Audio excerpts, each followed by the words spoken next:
Hello students, my self प्रशांत खाड़े। और आज हम बायोलॉजिकल क्लासिफिकेशन पर एमसीक्यू की प्रैक्टिस करने वाले हैं। ये बहुत ही इंपॉर्टेंट एमसीक्यू है, तो चलो देखते हैं। Question number 1, which of the following criteria was not used by R H. Whittaker in 5 kingdom classification system? Option A cell structure, option B body organisation, option C phylogenetic relationship, option D physiological character. तो कौन सा criteria RH. व्हिटाकर ने इन 5 kingdom classification system में नहीं use किया, यही आपको इसमें बताना है। तो बहुत ही आसान सा क्वेश्चन है।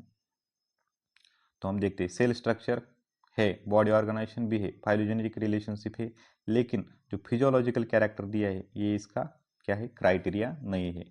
Cell structure, body organisation, mode of nutrition, reproduction and phylogenetic relationship, ये 5 क्राइटेरिया का यूज करके आर.एच. व्हिटाकर ने 5 किंगडम क्लासिफिकेशन सिस्टम दी। तो करेक्ट आंसर क्या हो गया, option number D. Question number 2, P and Q characters to classify plants into trees, shrubs and herbs. Option A Aristotle anatomical, option B Whitaker morphological, option C Aristotle morphological, option D Whitaker anatomical. तो P किसका scientist का नाम है और उसने Q characters use किया था to classify plants into trees, shrubs and herbs. तो इसमें बताना है, तो P की जगह क्या आता है, एरिस्टोटल आता है। एरिस्टोटल ने मॉर्फोलॉजिकल कैरेक्टर्स का यूज करके प्लांट्स को क्लासिफाई किया था। तो इसका आंसर क्या बन जाएगा, option number C. Question number 3, green plants have dash dash cell wall and while fungi have dash dash cell wall. Option A chitinous cellulosic, B cellulosic chitinous, C cellulosic cellulosic, option D chitinous chitinous. तो ये बहुत ही आसान सा question है। Green plants के अंदर जो cell wall होता है तो किससे बना होता है, सेलुलोज से बना होता है, और फंगाई का सेल वॉल काइटिन से बना होता है। तो इसका आंसर क्या बन जाएगा, सेलुलोजिक एंड काइटिनस। कहाँ पर दिया है, ऑप्शन नंबर बी में दिया हुआ है, cellulosic and chitinous. Question number 4, how many are correct from the following statement regarding archaebacteria. तो आर्कीबैक्टीरिया तो बैक्टीरिया के बारे में कौन से स्टेटमेंट सही है हमें बताना है, और कितने सही है। तो इधर राइट साइड में आपको ऑप्शन दिख रहे हैं 1, 3, 2 एंड 4। तो कितने स्टेटमेंट सही है यही आपको इसमें बताना है। तो यहाँ पर देखिए, पहला स्टेटमेंट पढ़ते हैं, bacteria are sole members of kingdom Protista. सही है क्या, गलत है, क्योंकि बैक्टीरिया किंगडम मोनेरा आते हैं, मोनेरा के सोल मेंबर्स होते हैं। तो ये क्या हो गया हमारा, गलत हो गया। बी स्टेटमेंट पढ़ते, they are most abundant microorganism. ये क्या है, सही है, मोस्ट अबंडेंट माइक्रो ऑर्गेनिज्म होते हैं। अब सी नंबर का स्टेटमेंट पढ़ते, they also live in extreme habitat such as hot spring, deserts, no deposition. ये भी क्या है, सही है, तीसरा स्टेट के बाद हम लास्ट का स्टेटमेंट देखते हैं, many of them live in और other organisms as a parasite. तो ये भी क्या है, सही है। तो हमारे इसमें से 3 स्टेटमेंट सही हो गए। तो 3 कहाँ पर दिया हुआ है, यहाँ पर देखिए, ये 3।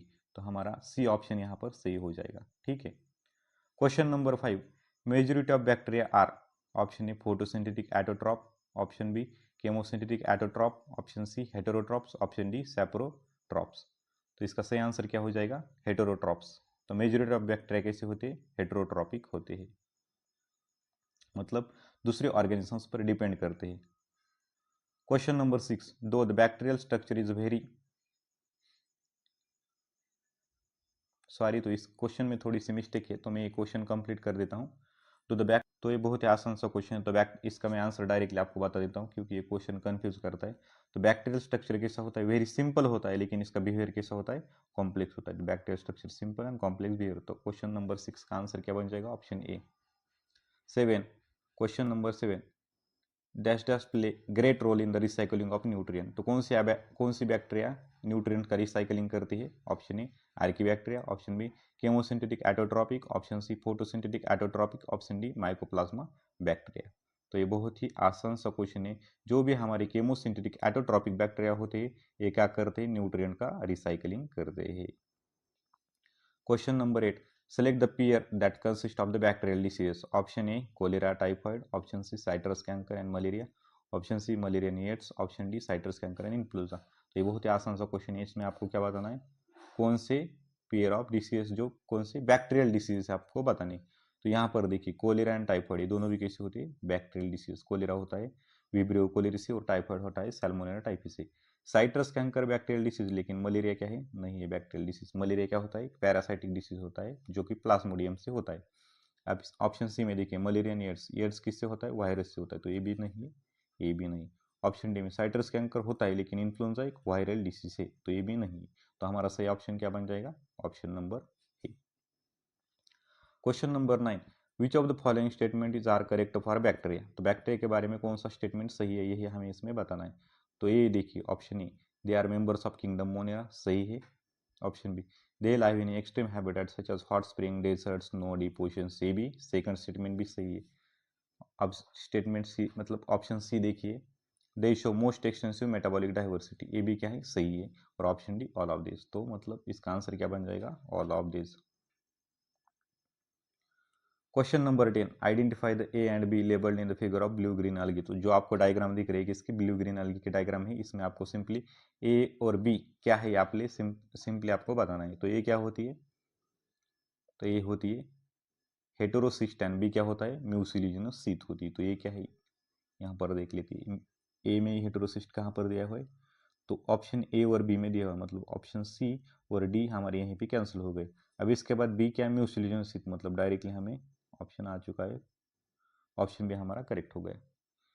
Question number 11, sole members of kingdom Monera are. Option A bacteria, option B blue green algae, option C archaebacteria, option D mycoplasma. तो आसान सा क्वेश्चन है। तो मोनेरा के सोल मेंबर्स कौन होते हैं, बैक्टीरिया होते हैं, ऑल बैक्टीरिया।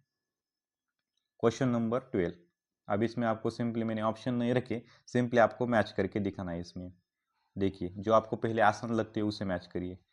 अब डायरेक्टली सेकंड वाले आपको कैसे दिख रहे हैं, मतलब स्पेरिकल दिख रहे हैं ना, तो स्पेरिकल कौन होते हैं, कोकाई, तो मतलब दो का क्या बन जाएगा, तो दो का क्या बन जाएगा, बी। ठीक है। अब 3 का देखिए, कॉमा सेपड़ दिख रही है, कॉमा सेपड़ कौन सी होती है, विब्रियो, मतलब ए। 3 का क्या बन जाएगा, डी। अब लास्ट के देखिए, रॉड सेपड़ दिख रही है, रॉड सेपड़ कौन सी होती है, बैसिला। ठीक है। और उसके बाद ए, स्पिरिल, स्पाइरल सेपड़ होती है, कौन होती है, स्पिरिला होती है। ठीक है, समझ में आ गया। तो ये बहुत ही आसान सा क्वेश्चन था, ये आपको आना चाहिए, सेप के बेसिस पे क्वेश्चन पूछा गया है। Question number 13, bacteria which use organic compound as their carbon source are.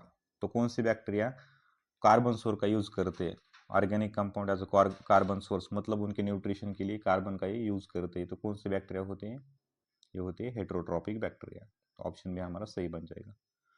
Question number 14, ये भी डायग्राम बेस्ड क्वेश्चन है। इसमें क्या दिया है, एक बैक्टीरिया क्या कर रही है, डिवाइड कर रही है, मतलब एक बैक्टीरिया से दो बैक्टीरिया बन रही है। तो सिंपली हमें ए बी और सी इसमें क्या करनी है, मैच करनी है। तो ये क्या है, देखिए डायरेक्टली दिख रहा है आपको, ये क्या है, अंदर डीएनए प्रेजेंट है। तो डीएनए कहाँ पर दिया हुआ है, ए का, तो ऑप्शन बी और सी में दिया हुआ है। तो देखिए ए और डी हमारा यहीं से क्या हो गया, कैंसिल आउट हो गया, ऑप्शन 1 एंड डी खत्म। अब देखिए बी का, अब जो दो लेयर दिख रहे हैं ना आपको बैक्टीरिया को, अंदर वाला होता है सेल मेम्ब्रेन और बाहर का होता है सेल वाल। तो बी क्या है, अंदर वाला दिख रहा है, मतलब ये क्या होगा, सेल मेम्ब्रेन होगा और बाहर का सेल वाल होगा। तो हमारा ऑप्शन नंबर बी यहाँ पर सही हो जाएगा। Question number 15, kingdom with maximum nutritional diversity. तो ये बहुत आसान सा क्वेश्चन है। तो किस किंगडम में मैक्सिमम न्यूट्रिशनल डाइवर्सिटी है, इसका आंसर आपको कमेंट सेक्शन में बताना है। ठीक है। अगर क्वेश्चंस अच्छे लगे होंगे तो आप चैनल कीजिए like, subscribe and share. And हाँ, क्वेश्चन का आंसर कमेंट सेक्शन में बताना मत भूलना। Thank you.